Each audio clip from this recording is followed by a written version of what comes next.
Trahan may be a big YouTuber with over 15 million subscribers, but can he actually play chess? Well, as a FIDE master myself, I'm gonna give you my honest opinion on his chess ability. So let's jump straight into it. My all-time high elo is like 1166, 1167.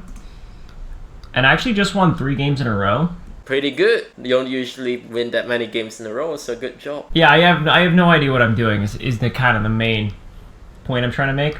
I think as chess players, we go through this phase a lot. Sometimes we play chess and we ask ourselves, what on earth are we doing? It happens to players of all abilities. I guess I could see if he takes with the bishop, then see if he blunders the rook, okay, or not. Now this is something we want to avoid in chess. It's called wishful thinking, where we hope our opponent's going to make a bad move, and then we try to exploit that.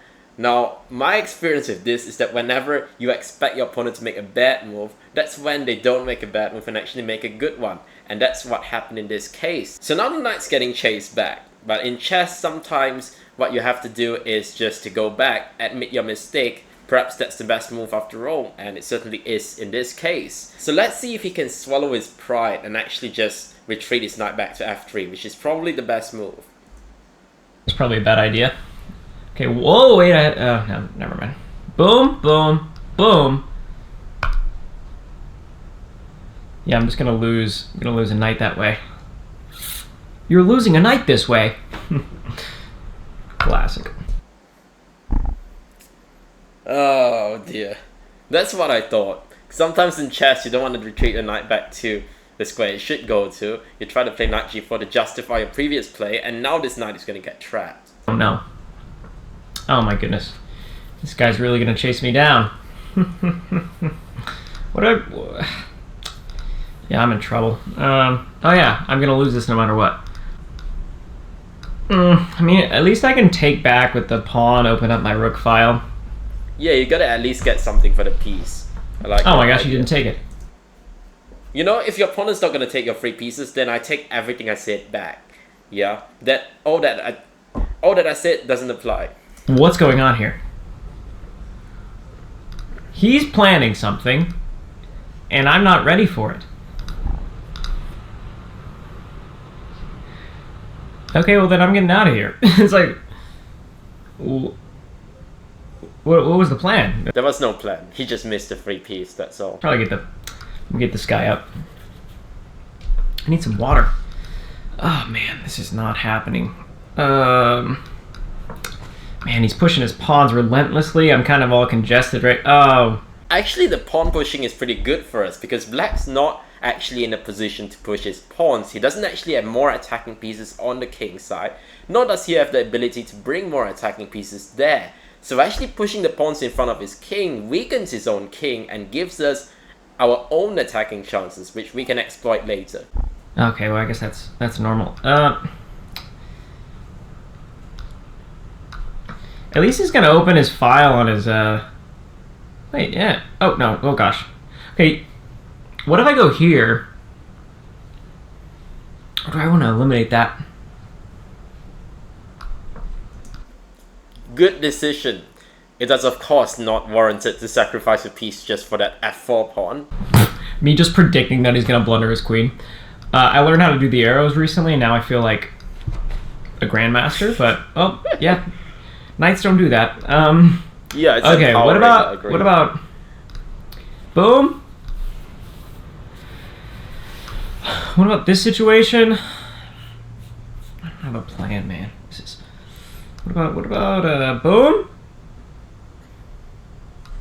So this is an interesting position because actually we can see black has made a lot of weakenings. Our pieces are very active, but now we need to find a way to make progress. Now I often find that the best moves in chess are often the simplest ones. And here the move that stands out to me the most is maybe just something simple like rook e1, hitting this pawn on e6. Which I guess the computer thinks is a pretty good move. Yeah? It's going to be quite hard for black to defend this pawn without pushing something like e5, which would actually create even more weakenings in his position.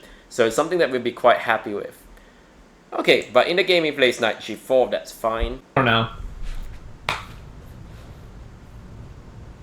What can I say? Other than But in I the game, have his no move- idea what I'm doing. I mean, his moves are pretty fine. Aside from hanging a piece in one move, he's been playing pretty well, I have to say. Oh gosh, okay, wait. This is getting interesting. Now we could be cooking shortly. If I get this here, boom. Takes. Checkmate. That's not checkmate. Great variation, by the way. Okay, wait, okay, let's just calculate this. Takes, he takes back. Cool. Takes, he takes back. Cool. Okay, wait, now I'm out of options. Very good. Before he was gonna make the move, he actually had this good sense to double check his move, which is a very important thing. Because in chess, sometimes we are so preoccupied with our own idea. When we get the chance to do it, we're just gonna make the move right away. But what he's actually done is he's stopped to reconsider his options and he's saved himself from a game-losing blunder. So, well done, Ryan. Okay, just calculating this one more time. Boom, boom. Uh-oh. Take.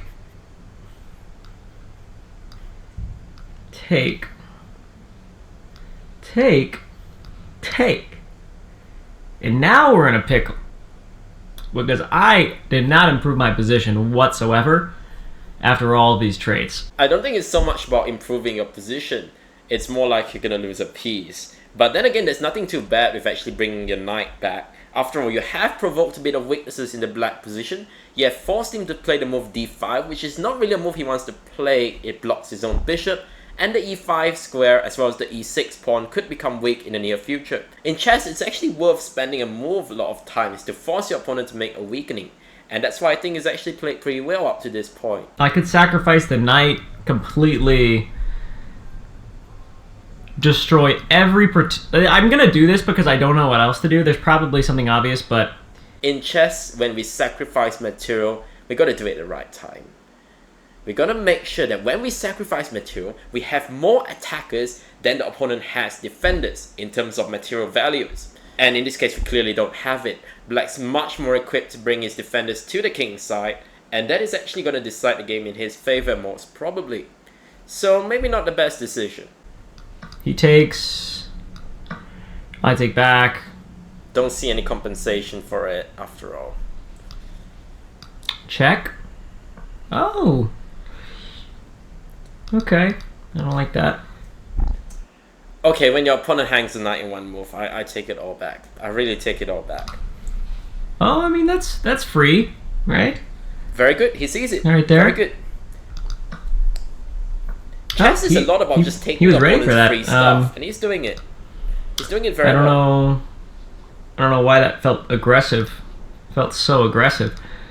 Don't do it. Don't. If I just check, play simple yeah. chess, I'm just gonna Ryan. move this back. No, Ryan, no. Don't do Is it protected anywhere? It's safe if I move back there, but maybe I just do a counterattack somewhere. Don't For example, do it, please. He takes. Don't. After I move this up, I take back. No, please don't do it. No. Yeah. Just drop it back. The only thing I to can think from A3. there is queen could Please. go here, start infiltrating that area. Maybe take there. Oh no.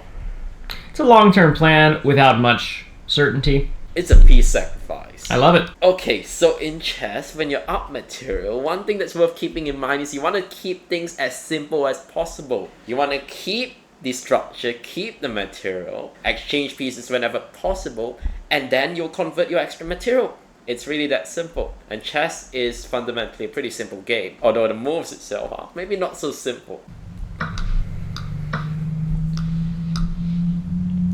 Like, he can play knight f8 and defend that pawn. He doesn't even need to drop it. Okay. Oh no. I thought I had a better idea. Okay. Let's just try it. Let's keep it going. Actually, is there a nasty discovery right now? Actually, I think right now there could be a pretty nasty discovery, like, for instance, knight e5, hitting both the bishop and the queen. I'm not sure what a good response to this is. Now, the computer doesn't think this is the best move, but to me it looks like a clean piece. And yeah, I don't really see any good moves for white. Best move according to computer is queen takes e5. Yeah, I don't think I need to say anymore. Somehow I have a feeling his opponent won't see it though. The good thing is I do have the rook on this file protecting this pawn. The pawn. Oh man, if I could somehow fork these guys, that'd be cool. I could bring the knight there. Yeah, perhaps I'm seeing a bit of a lack of tactical awareness. Because what I can see is that he's looking for his own ideas, but he doesn't realize that there could be a tactical danger. For instance, with his rook on the same rank as the queen, there could be all sorts of discoveries, and this is something that you have to be more aware as you become stronger in chess. Okay, he did the thing that I expected, and now we're gonna do the thing that I also expected. That didn't make any sense. I mean, it's hard to essentially, see a great move, now I should be able to go here. Just bishop takes e5 is the problem. Here. Oh! Yeah, exactly. And then you just take back with a queen. Just take the pawn with the queen. Yeah. It's all over. I wasn't anticipating that. Oh, that's funny. That is sad. He could take there. That would be a really good move, most likely. Should I do this? I feel like if he moves this pawn, I'm kind of toast.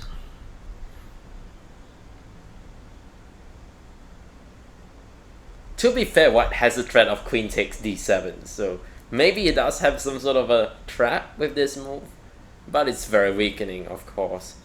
Not to mention that Black can still take the central pawn on e5 with his queen. Oh my, wait.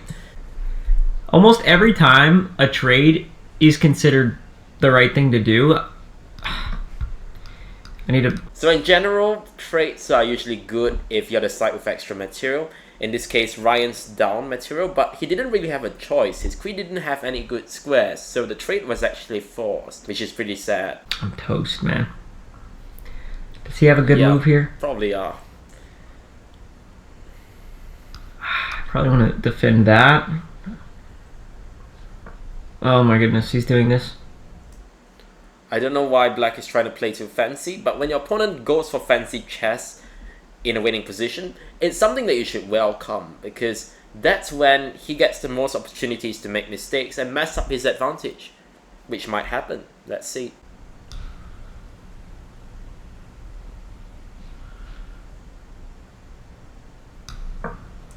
Also worth mentioning that when your opponent gives you free material, you should probably take it, especially if you're down material, because it's just one step towards restoring material balance. So I think Ryan should have just taken that pawn on d4. I didn't see any issues with that.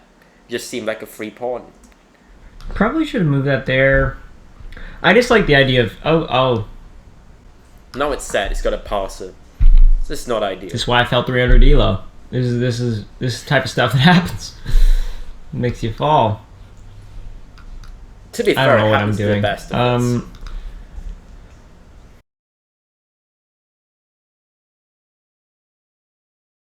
he could, you know... He could stalemate, and that's why you don't want to resign against these guys, because you never know when it might happen. So let's see if it actually happens here. I'm hoping for Ryan's sake. I'm so bad at Endgame. Black can't win this. Gotta earn it. Yeah. Oh no. But this is too easy. It's like so much time. He gets his key. Oh yes! Yes! 7 blunders. That's so many.